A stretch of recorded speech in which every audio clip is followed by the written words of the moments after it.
You may have realized that being healthy feels different than it did in the past now that you're over 50. If you want to maximize your health potential but don't have time to read through overwhelming pages of Google links, this is the show for you. Welcome to Healthy Tips After 50.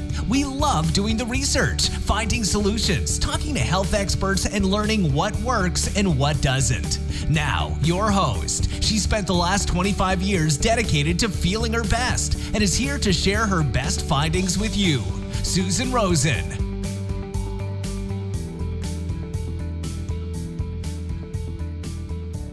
Hello, everyone. This is your host, Susan Rosen, and my guest this week is, and I'm probably going to murder this. In fact, Andy, why don't you tell us your last name here? Yeah, Andy Chan. And my Chinese name is Chi Chu, but I go by Andy everywhere I go. So Andy Chan is perfect. Okay. I wasn't sure. For some reason, I thought that the three were all part of your name, but obviously I was wrong. Okay. Hey, good that you asked. You made sure that nobody was offended. Thank you. Glad you picked up on that. This is going to be a great interview. It's going to be lovely. Okay.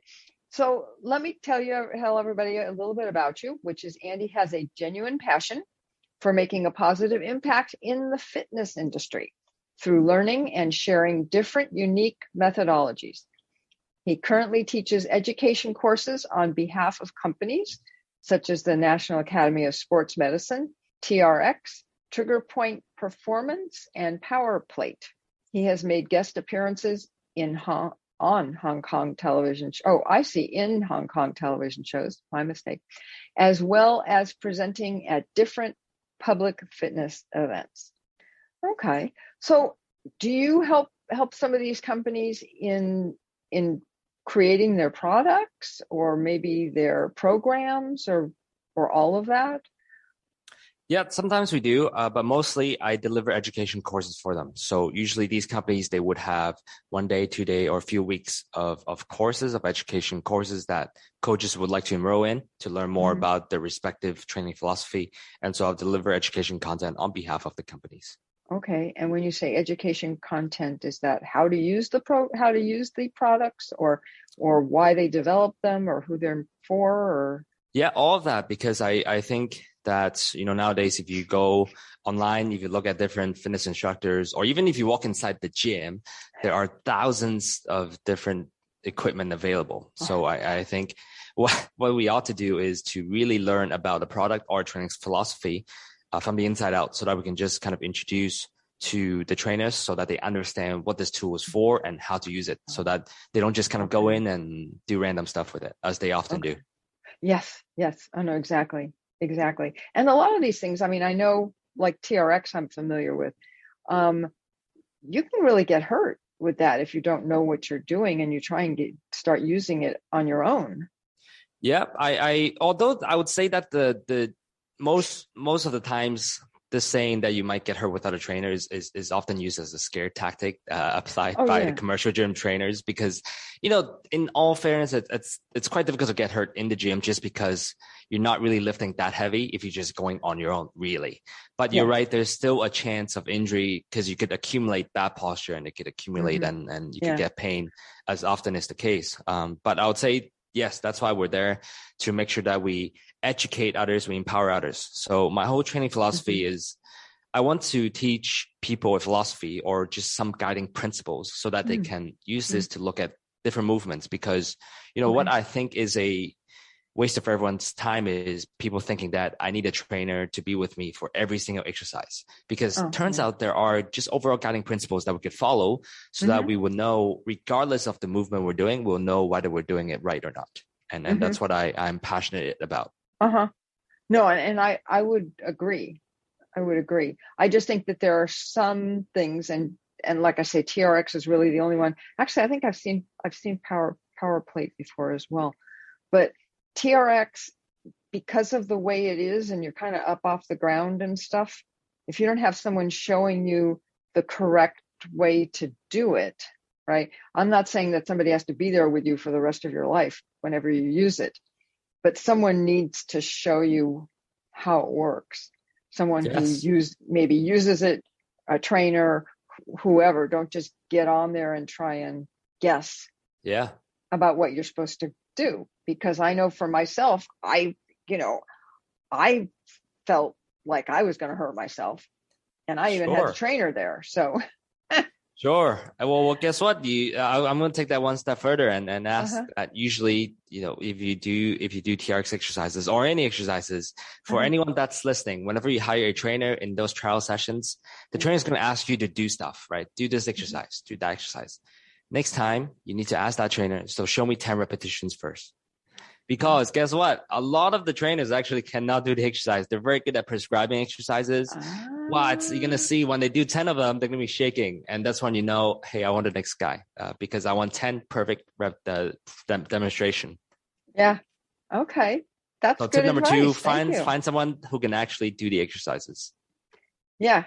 Yeah. And probably tell you in a little more detail what it's going to help and why are you doing it. And all of that. Yeah. And, for example, TRX is actually the company that inspired me to pursue more of this movement-based training approach. So, so I think this would be a perfect segue into kind of who I train. So I would say 50-60% of my clients are over the age of 50. And a lot of times they'll come in and in the first session, they might ask, oh, Andy, so what is your training philosophy? Because, obviously people have different trainers will have different emphasis. And I usually tell them that I am a firm believer in movement-based training. And they're like, what is that? Because most people above the age of 50, when they think of fitness, they just think of these boring machines. So there might be, if you go to commercial gyms in California, Gold's Gym, for example, you're going to find that there are many different pieces of equipment. And what these equipment share in common is that they work particular muscle groups. So if you approach the machine and you look on the machine, it will tell you, oh, this is working my lats, this is working my pecs, etc. Now, when it comes to movement-based training, instead of training isolated muscles, we're looking for movement. Reason being, let me tell you what are movements. Well, for example, we do squats, we do lunges, we do push, we do pull, we do rotation. And the reason why we do that is because from day to day, let's say today, if you are to pick up groceries, or if you are to pick up your grandkids, or if you are to push a heavy cart in the grocery store, you don't really think about which muscle you're using. Right. So let's say if you're working on the curb and you're about to fall and you're saving yourself from the trip, you just kind of activate your muscles. And turns out whenever we play sports, great athletes, they don't think about which muscles you're using. Think about you shooting a basketball. Right. I mean, when you shoot a basketball, do you really think about using your legs, your core, and then your triceps? No, you just shoot the ball. Yet somehow in the fitness industry, because people are working towards a better physique, they ignore that and they decide to work on isolated muscles. So the first thing I tell them is that movement-based training is more natural, because if we can move better inside the gym, I'm absolutely sure and certain that you'll move better outside the gym. And that's what health and fitness is all about. So that is all because of TRX that I got into this movement-based training approach. Oh, interesting. Okay. Yeah. Well, and it makes a lot of sense as well when you do any kind of training that you really want to work on all parts of your body, because if one part of it is you're not working on it, and then it gets weaker because you're not using it, and then some other one is stronger, you get kind of out of balance. You're absolutely right, Susan, because we know from biomechanics, which is the study of physics on human body in sports. And we know that, take a baseball play, for example. So today you're about to hit the ball. And we know that there is a proper sequence. We all know there's an optimal proper sequence for you to generate power so that you can hit a home run. Right. Now, let's say if you're just working on isolated muscles, if one muscle becomes significantly stronger than the other just because you want it to look bigger, then that's going to mess up the entire sequence. And it's going to hurt your performance. Now, we must look at both sides. Those who argue for isolated muscle training usually are arguing it for physique purposes, which is fine because, some people just want to look better. But my argument always comes in the form of, well, if we want to just kind of live naturally, then I would say total body movement will make much more sense as it translates to everyday life. No, that makes a lot of sense. Yeah. Yeah, I would agree. So let's see, just looking at some of your background and stuff here. So do you get into all of like it says up here, like diet and different soft tissue health and things like that? So do you work with people on that the whole gamut of health? Yeah, well, actually, I really liked what you just said about, working on a body part and overlooking others. And turns out it could actually be applied to the whole fitness thing as well. Because if you think about the fitness or health and fitness industry, these days, all you have to do is go online and look for different information. You'll find that, okay, you've got health coaches, you've got fitness coaches, you've got nutrition experts, dietitians, etc. You've got sports psychologists, and you've got the sports medicine professionals. Who do I go to? Because they all seem to have a different perspective on things. And one person says one, the other said the other. Well, my goal is to integrate all of that, because I believe that if we just look at one thing in isolation, then we're overlooking other aspects of life. So usually when people come in, I just talk to them about 3 aspects of lifestyle. And that is, number 1, training, which is the bread and butter of my profession and what I do.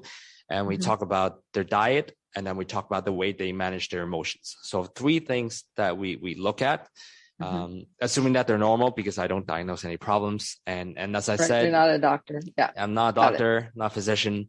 But I do believe general principles can guide us through a long way, because if you look at different historical cultures, we're all guided by the same principles when it comes to diet and emotions and training. So that's what I ought to do. I look at the connection between the 3.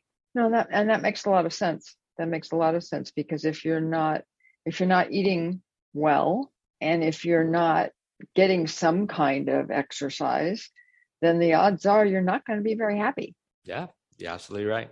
So, but it's so funny, because so many people don't put them together. They don't. Yeah.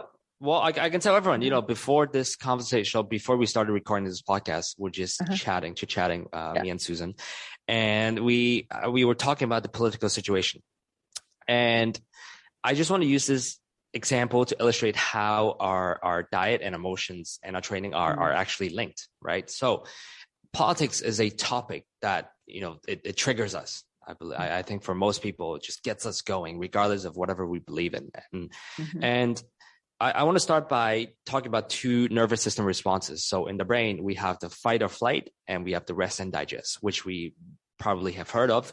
And in the fight or flight, it is in this mode, our minds are upregulated. So we're stressed, we're ready to go, we're ready to fight because there's a perceived threat. Now in politics, whenever people, especially when they don't share the same value as us, we feel like there's a threat to our identity. So that we are triggered, and we get into that fight or flight mode. Now in that fight or flight mode, if you think about it, really thousands of years ago, we would be sitting under a tree enjoying our meal, and then a bear or a lion might show up right in front of us. Now that is the real fight or flight instance, because you either fight a bear or you die, or you run away from it. So if you think about it, at that time, whenever we're in fight or flight, our digestive system is temporarily shut off, so that other parts of the body can utilize our resources. So blood flow can go into the body. So in terms of the physical body, we become more rigid, because we are ready to fight or leave, which means my muscles and my soft tissue has to be rigid and stiff. And as I said, the digestive system is temporarily kind of shut down a little bit, so that other parts of the body can utilize these resources, or can utilize blood flow. And this can be perfectly illustrated by the fact that a lot of times when we're nervous, you can feel that our stomach is a bit upset, like you feel like there's butterflies in your stomach. And so all that to say, whenever we're stressed or when there's a perceived threat, then we don't digest well, and then we become stiff. Well, but think about it. With the constant stimulus that we have these days, we're constantly in that fight or flight. I mean, again, I go on social media. I'm like, oh, I roll my eyes, and I roll my eyes, and then I get mad. And so it doesn't matter what we eat, right? It doesn't matter what we eat. You can eat the healthiest superfood that you have. You can have the great exercise routine. You can do the perfect stuff. But, if you're just stressed all the time, then none of that makes sense. So that's why we have to look at the interconnectedness of the 3, because turns out we need rest and digest every single day throughout the day, so that we can just downregulate, we can digest, and we can become a little bit less stiff. Because a lot of people over 50, they'll come in and they'll be like, oh, I'm stiff. I haven't been able to touch my hamstrings for my entire life. And often that is actually a result of them being in chronic stress. Okay. No, that makes a lot of sense. And I know a lot of people who, use going to the gym as a way to let go of a lot of the stress that they have. Yeah, and I think that is great. That is yeah. great. But I'll just be mindful of the fact that they don't go too hard. Meaning, right. Because a lot of times people think that I have to go to the gym today, and right. There's this no pain, no gain, and I must work to the best of my abilities because I must be a go-getter. But oftentimes it's the low intensity training. Actually, there's a lot of benefit attached to it as well. So people don't necessarily have to go super hard every single day. Right. Oh no, I agree. Yeah. And especially as you get older, I mean, it's not that you can't do things, but sometimes you have to kind of back off a little bit, I mean, I used to run, like 5-6 miles and work out with weights and the whole thing. And well, since COVID, I haven't been to the gym because my gym closed. So that took care of that. But, now I'm just, my husband and I go out and we walk, and we have some weights that we bought ourselves to start using at home. But that's about it. I mean, I actually miss, being able to do more. So, well, I'll tell you one of the more challenging things working with people over 50, and that is, thankfully and gratefully, I get to work with some successful businessmen in Hong Kong because of my profile. And so I'll say working with them sometimes the most challenging thing is to manage their egos and their self-esteem, because, to be honest, when you're 50 years old, you don't move as well as you did before, which means that we have to have a longer warm-up, which means that we have to do small exercises that work on different stabilizing muscles, which means that it takes longer to get into it, which means that if they take 3 weeks off, we have to start all over again and start easy. And we don't have a crushing session every single time. And that is quite hard, because a lot of clients, I trained this client who's 70 just last week, and he used to be a semi-pro tennis player. And then he would come in and obviously he wants to do heavy stuff. He's like, I'm an athlete. And I tell him, well, we've got to take it one step at a time. And quite often that is a difficult message to keep in mind. Yeah, no, absolutely. Especially for people who have spent their whole lives or most of their lives working out. Maybe they were athletes, earlier. And they just think, well, I used to be able to do that. I should be able to do that. And then they go and they just do it. And then, you have to take them to the hospital. Well, thankfully, none for me so far. Okay. None for me so far. But you're right. I think it takes a bit longer to get into it. Yeah.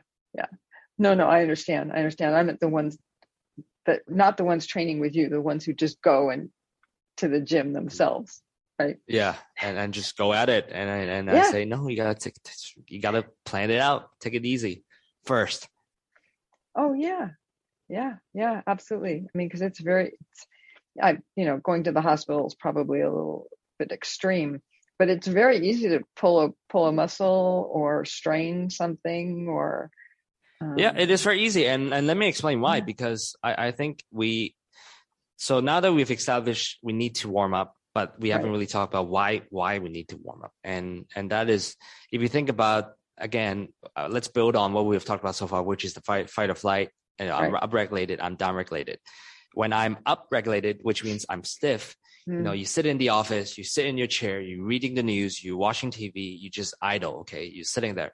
And then you drive 20 minutes, 30 minutes to go to the gym, which means you're also stiff because you're seated inside the car, hunched over. And the traffic. And the traffic, especially California, where you're at, Susan. And then you go there and you're like, I'm going to crack it out. But that's not going to help because your muscles are stiff. We want the muscle to be pliable, because think about athletic performance. If you think about jumping or playing basketball, the greatest athletes are the ones who can utilize the stretching principle of the muscle, because muscle is elastic, right? You want to store energy. It's like a rubber band. You want to store energy. You want to let go of the rubber band, and the rubber band shoots, it contracts, and it produces energy. So when your muscles are overly stiff and it doesn't really stretch, then it's one, it doesn't really produce power in optimally, and two, whenever you land, because it is so stiff, it doesn't act as a buffer. So your joints has to take the blunt of that load, and so we say that the warm-up is important because we can restore our soft tissue, our muscles, to a better state than before we work out. So this is so the next time when you go in and tell others, oh, you have to warm up, don't tell them because you're old, but to tell them that actually it's the same thing for all ages, and that is our current lifestyle makes us so stiff. And it just so happens that perhaps 50-year-olds sit a bit more than the average 20, 30-year-olds. And that's why we need more time to reverse the nature, the rigidity of the soft tissue. And that is why warming up is so important. Okay. And that's stretching and those I think for most people, things? breathing they will be great starting off with breathing. So, and here I'm not talking about breathing in the meditation sense, because in the fitness industry, we will go, let's do meditation. I think that's for most people in Hong Kong that I work with, 1 hour meditation class, 1 hour meditation is impractical, because they're just not going to do it. I already know.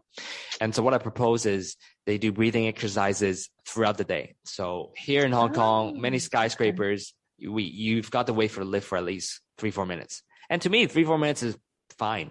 And we do breathing exercises. What breathing exercises? And those are deep breathing exercises, which means that we take a deep inhale through the nose all the way to our belly button. Because a lot of times when we breathe nowadays, we can try, if you're listening to this podcast right now, I want you to try two things. One is, I assume that you're sitting.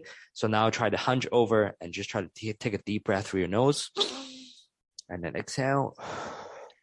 Then the second one, you're going to try to sit upright, open up your chest, and then you're going to do a deep inhale again. If you're sitting in a car, please be mindful of surroundings. Take a deep inhale. Do it after you park. Yeah, exactly. Take a deep inhale. And then out. Did you feel the difference, Susan? Oh my God, yeah. Absolutely. Yeah. What was the difference?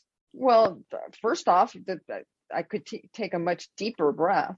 And number two, I could exhale it all out. None of it was going to get caught back still in here.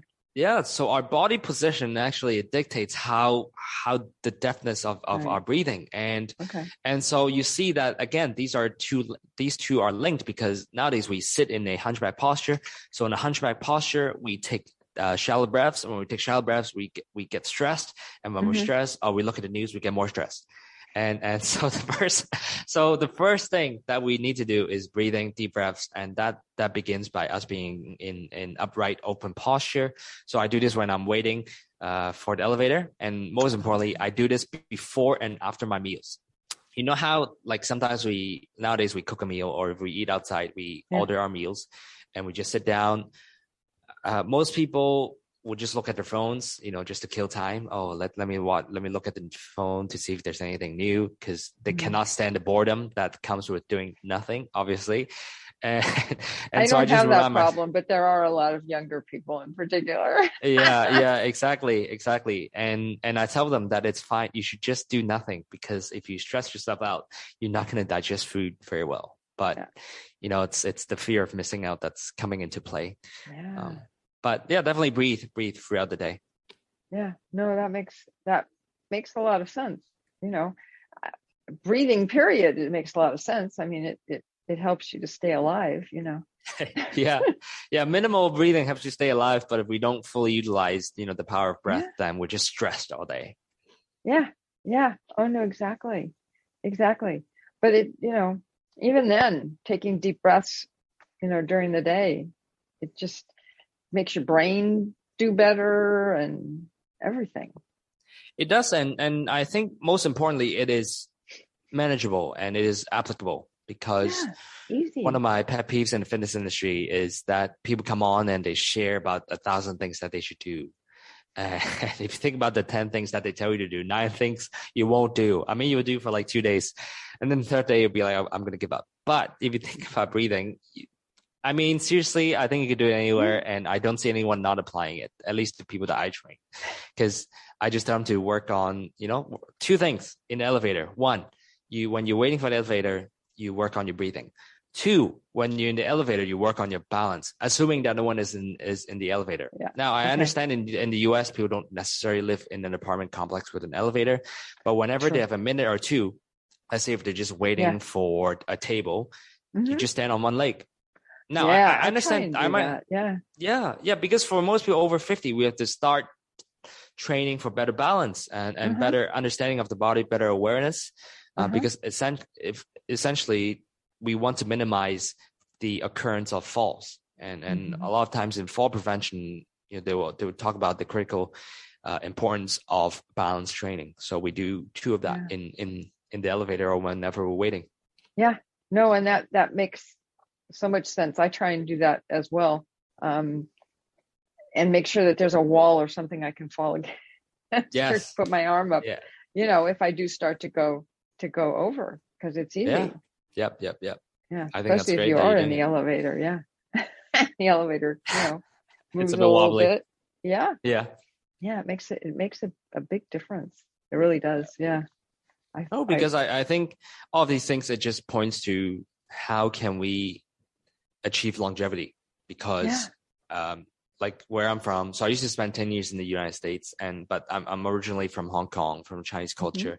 And whenever you come to China, you can see a lot of older people. They're quite lean, they're quite skinny, and yet they're walking fine. My grandpa, before he passed away, he was still buying his own groceries at 88, 89, and my grandma was the same, and a lot of people were agile and they were fine. And so when I'm training, when I'm developing my training philosophy, I wanted to incorporate, I guess, elements of Chinese medicine, because that's what the culture is driven by. And essentially what they look at is it's a preventative medicine, and they want to know how can we live in the most natural way so that we can prevent illnesses. And that's kind of the topic that I've been interested in as well, on top of these diet, emotions, and training. Yeah. Well, that's all they're all wrapped up together, right? Yeah, they're all wrapped up together. And in fact, that's why when you go to a Chinese medicine practitioner, they look at everything. So they'll come in, they'll ask you questions about different aspects of your lifestyle. Whereas in the West, perhaps you just go to a specialist for the respective field. Now, obviously there are benefits to both sides, because in the States, when you go to a specialist, let's say they're the specialist of a particular body part, the foot, for example, they see 1,000 foots a day. So you can be sure that they are the absolute expert in that area. But the problem is, again, it goes back to, if we just train in one area, we neglect other areas of the body. And that's what happens. You solve one problem, but then you realize that maybe the root cause is something in the lower back, for example. And so one good thing about Chinese medicine is that they look at the entire body. So absolutely, the best practice is to do a bit of both, at least in my opinion, so that you can take the best of both worlds. Oh, no, I agree. I mean, I think a perfect example of that is headaches. There are so many different parts of your body that could be causing a headache, and very few of them are actually up here. Yeah, you're right. And but again, if you go to a regular doctor, they're going to start asking you questions about something that probably has absolutely nothing to do with what's causing your headache, unless they're an unusual doctor. I mean, there are some these days, right, who have expanded their educations, particularly with some of the Asian types of practices. But you got to find one of those. Yeah, and I also think, when it comes to headaches, it's so complicated because there are literally thousands of reasons that might cause you a headache, right? From anything, I don't know, you might be a stressful person, or you might actually be sick, and you didn't drink enough water, you're out for too long today. And this all just points to how the human body is just fascinating, because we actually know so little about the human body, really. Yeah. And that's why I actually encourage everyone to read more about different perspectives, because you're going to find that ancient cultures, if you look at not only the Chinese culture, right? If you look at kind of how the Egyptians looked after it, if you look at how the West looked at it, it's fascinating. Certainly when it comes to diet as well, right? If we travel to different parts of the world, the first thing that we usually do is check out their local cuisine, and it's nice to do that. But you'll find that actually most cultures they do share some commonalities, and that is the often. Most of the diets that I refer to as healthy, quote unquote healthy, usually they're made with fresh fruits or fresh foods, fresh ingredients, and they eat everything. I mean, there's so few cultures all parts like America that it's just processed foods and so limited in the variety that people eat. Well, not everybody in the U.S. Yeah, you're right. You're right. Processed foods. Yeah. It's certainly improving. It's certainly improving. I'm for sure people are a lot more health conscious, which is always nice because when I was there in 2004 to 2014, people would gross out even if I eat a duck. In the Vietnamese culture. Really? Yeah. Where I was from, at least in the small sample size of Bloomington, Indiana, in the university. Oh, well, no wonder. Okay. Yeah, and as well as in Connecticut, people be like, "What? You eat a duck?" I didn't think you could eat a duck, and I'd be like, "Okay, sure." Yeah, and intestines I can understand a little bit because in Hong Kong, half of the people are a bit grossed out by intestines just because we're quite westernized in this city. But it's always good to eat everything. Yeah. Oh no, I agree. I love duck. My mother actually used to make duck when I was growing up. So that was a long time ago, very long time ago. But my mother loved intestines. Absolutely adored them. I never developed a taste for them. It wasn't that I didn't try them, and it had nothing to do with what it was. I just didn't like the taste. Yeah. Well, I mean, I guess the taste, it's heavily dependent on how you cook it, I guess. That's true. Yeah. Because it's not that flavorful. It's more the texture sometimes that, like for my wife, it's the texture that throws. Good point. Yeah. That didn't help either. Yeah. Yeah. Anyways, I think we should explore different diets and just try to eat different foods if possible. I agree. Well, and I guess I'm spoiled because I was born and raised in California, in Los Angeles, and then moved up to Northern California. So I've always been exposed to a lot of different cultures and a lot of different kinds of food. Yeah, and food in general is quite fresh in the area because you're obviously close to the shore and the ocean. And we grow a lot of it. Yeah, good soil. So it's a fantastic place to live in, I think. Yeah, it is. It is, except for the fires, but we won't go there. That's way too depressing. But anyways, point being, I think you're right. I mean, Americans have a reputation for, how do I say this nicely, not being as open to other cultures and their foods and practices and all of that. Yeah, I often think it's kind of funny and ironic because obviously the American way is the gold standard for a lot of the industries, and certainly it is the case in the fitness industry, right? We talked about the organization that I'm part of, right? The National Academy of Sports Medicine, TRX TriggerPoint, etc. They're all American. Yeah, and it's funny because in nutritional studies, the American diet is also used as a benchmark. But I always think that's funny and ironic because everybody knows that the American diet is not perfect, and so I just find it funny that even now in different parts of Asia, people are adopting the American way of eating. Meaning, so we all know the Asian way of eating is communal. So you have dishes on the table, you share the dishes, you have a good chat. Versus the classical American diet, it's a bit more isolated because I order my own food and I just eat whatever. And they bring it to you. Yeah. They bring it to you. Yeah. So, but now more and more people are doing that because they think that we can better count calories and we can do that. Because I understand, right? If you do communal sharing, if you have potluck today, for example, it's a bit troublesome to count your calories just because, I don't know how many how much rice I've had after 3 rounds of getting it. And I have no idea. I'm not going to weigh it every single time. Certainly that's the argument. But to that, I would actually argue and put out a point that we haven't been counting calories in however many years that we have existed. And yet counting calories has been around. It's kind of the prominent thing over the past few years, because we're all biochemists all of a sudden. And so for me, actually, I don't count calories, just because I know that if I eat naturally, if I eat a bit of everything, I will get enough. And and you don't stuff yourself. I don't stuff myself. And I don't get stressed out, because once you start counting calories, have I met my needs today, or have I gone over? And am I counting it right? I mean, there are things that you could go into. And so, especially for people that are listening in today, know that, a lot of people, they live all around the world. They don't count calories. They just eat a bit of everything, whatever that comes in. And they eat till 70, 80% full, and they live a happy life. So definitely do that. Yeah. There used to be, and I can't remember who used to say this, but one of the nutritionists here in the US used to always say to, when you eat food, eat, I can't remember.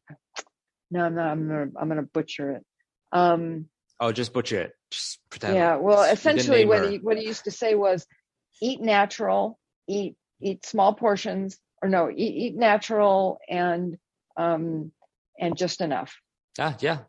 Because it won't be as taxing for it. So people ask, what do you mean just enough? And why? Again, we have to understand the why in order to really hit us. And that is because whenever we eat too much, it's too taxing for our digestive system. Yeah. And whenever our digestive system, so our digestive, our gut is actually called the second brain now, because we realize that there are, finally, it communicates a lot with the brain. And we all know after a terrible meal or after a super full meal, we just don't feel well. And so the next time when you're about to stuff yourself, ask yourself, are you really happy and satisfied after a really, really full meal? Well, not really, because I would argue that we're the best at that, like 80% mark, 70, 80%. That's probably when you feel the most fulfilled. And you don't want to kill yourself in the long run. And so just treat your gut a bit better. That's absolutely. And take the leftovers home. Yeah. It's not like you don't have to leave it on the table. Yeah, you don't. And on that note, yes, I think a health decision that we can all make sometimes is when we're eating out. We can also try to order less sauce or less dressing, because that's my observation. I mean, sometimes I go on these restaurants and I go on and okay, mashed potatoes, fine. And then the gravy, geez, they're like drinking it, because it's like more gravy. And so just cut that down, cut that out, enjoy the natural taste. But again, if the food that you're consuming is fresh enough, there should be a natural sweetness to it. So if you need a lot of gravy, if you need a lot of seasoning, then perhaps it's a sign that what you're eating is not fresh. I agree. I totally agree. But then see, I'm not a fan of mashed potatoes and gravy, or gravy, period. Yeah, it's just kind of gross. It's like, what is in there? Well, no one knows. Yeah, I know. Everybody's got those things that just kind of like, no, I've never ordered that. Yeah.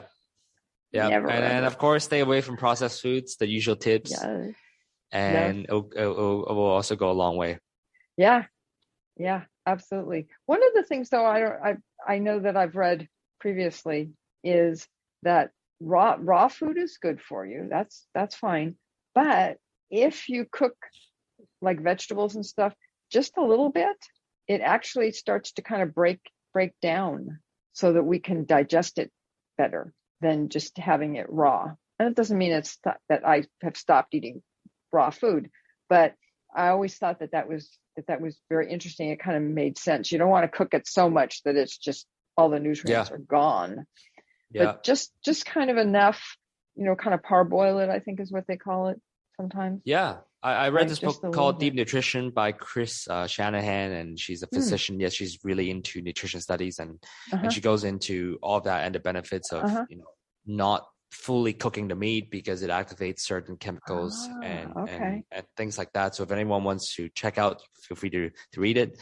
But I actually want to say vegetables. I think it's better cooked just from my personal preference point of view because it tastes better. You know, whenever you eat a salad, for example, you literally just eating grass, in my opinion. No offense to anyone who loves salads, but I can just taste grass, and my taste is limited to the dressing that I use. Whereas today, if I cooked my vegetables, I can have different seasoning, although it should be lightly seasoned, and it tastes a lot better. And I can tell you a lot of times I have friends over from the US to come visit occasionally because they'll be like, oh, I wonder what's like in Hong Kong. This is before the pandemic, guys, because now we still have to go through a 7-day quarantine when we come back to Hong Kong. Can you believe it, guys? Anyways, they keep taking it off and putting it on and taking it off and putting it on. And oh God. No, it was 7 days. It was 21 days, 7 days, 21 days. The quarantine was always there. It was just the duration. Anyways, so they came over and all of a sudden they eat vegetables just because they started cooking it, and there are different ways of making it so that the texture is not so just raw and fresh. So I would encourage people to actually experiment with cooking the vegetables. Not only do they get the health benefits, they actually will start enjoying vegetables. Yeah. Oh no, I totally agree. Yeah. Well, that's what kind of parboiling is. It's like you do it where they're still crunchy, but they don't have that raw taste. Yeah. Right. The dirt taste. Yeah. Yeah, exactly. And a disclaimer, your local Chinese, American Chinese, just that rundown restaurant doesn't count as Chinese food because usually that's kind of filled with MSG in it. So go to somewhere authentic and try it on your own. And I'm not trying to get rid of their businesses, but also know that they're also quite oily and filled with MSG.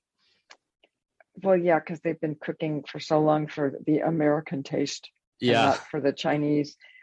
Although a lot of the ones in Chinatown and stuff, like in San Francisco, you know, if you're Chinese and you go in, they'll cook it differently than if I go in and order it.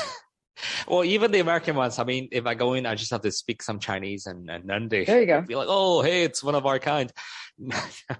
But I think in San Francisco, even though you just walk in, you get a much better Chinese cuisine experience anyways. And yeah, some. It depends on the restaurant. Exactly. But what you need to get in practice of for everyone listening is just tell them less sauce, less salt, less seasoning. Right. Yes. And that'll go a long way. I've started doing that in university actually, and so I've never been really big, and because I guess different to people my age, right? I'm 30 years old, and I started working out, being in fitness when I was in my early 20s in school. And people have always talked about aesthetics. They want to look good. Same. I mean, I wanted to look good, but at the same time, I also understood that I need something that could keep me in the game for a long time, because I think most injuries are results of chronic use or overuse, and it accumulates. I would agree. Yeah. And so if I drink a lot of protein shakes, if I do a lot of processed stuff, nothing against supplements, but if you do a lot of it, because they're meant to be supplements, but yet I think now most people take it as if it is the main meal, and which is the problem. So for me, I'm mindful that I was always been super mindful of preventing that, and as a result, I think that it has helped in me having a healthy immunity and just having people that can identify with this concept. Yep. No, I agree. And so on that point, I think I will we'll wrap this up. I think we've talked about a lot of different things. I hope everybody enjoyed, hearing a little bit about different things, different cuisines, different workouts, just in a lot of different areas. And I think the biggest thing that you were saying, and I totally agree, which is to be more cognizant and aware of what you're eating, what you're doing, how you're working out, all of that, particularly as you get older, because your body just doesn't bounce back. Yeah, like you're right. And be more patient. Yes. That's a very good point. Very good point. Yep. Yes, for sure. Well, thank you so much for coming on. I really appreciate you being here and sharing your knowledge and your experience. And I will say that neither of us are doctors, and this is not to be seen as medical advice. And if you are having an medical issue, please go and see your own doctor or go to the emergency room if it's that bad. So other than that, thank you again. And I will see all of you next week. Thanks, Susan. This has been Healthy Tips After 50 with Susan Rosen. To stay on the cutting edge of the most effective health strategies, subscribe to this podcast and let us know what you thought of the show with a comment or like on iTunes. Visit healthytipsafter50.com for this episode's show notes, more resources, and free offers.